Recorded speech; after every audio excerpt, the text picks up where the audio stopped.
Are you struggling to get along with your spouse? Are communication problems affecting your relationship? Here are some tips to help improve your connection. Bring back habits that were forgotten after marriage. Due to changing life conditions, couples often stop doing things they used to enjoy together. If you have children, you might be spending most of your time only on activities related to them. I suggest talking about the things you used to enjoy and then making time for those activities again, creating moments just for the two of you, apart from your children.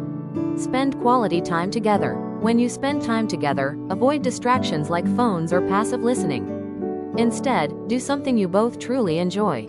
This doesn't mean doing chores like grocery shopping or housework, unless you both really like them. Find activities that bring you joy and help you connect. Understand what your partner really wants. Because you care, you might be making sacrifices. For example, if your partner works and you stay at home taking care of housework and cooking, your partner might just want you to listen to how their day went when they come home. But if you are tired and rest instead, they might feel unappreciated. Similarly, if one partner buys flowers but they still feel distant, maybe what they really want is help with housework when they get home. Use I statements.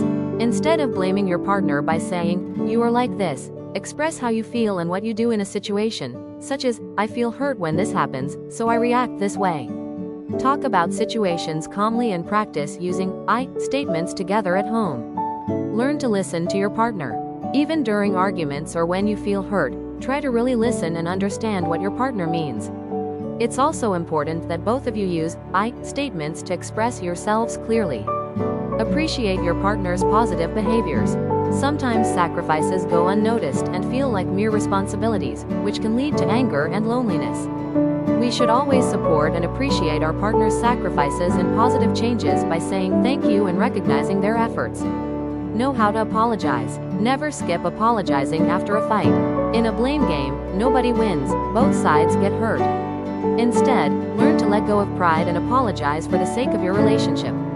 By practicing these simple steps, you can create a happier and healthier relationship. If you'd like to see more content like this, you can subscribe and follow our channel.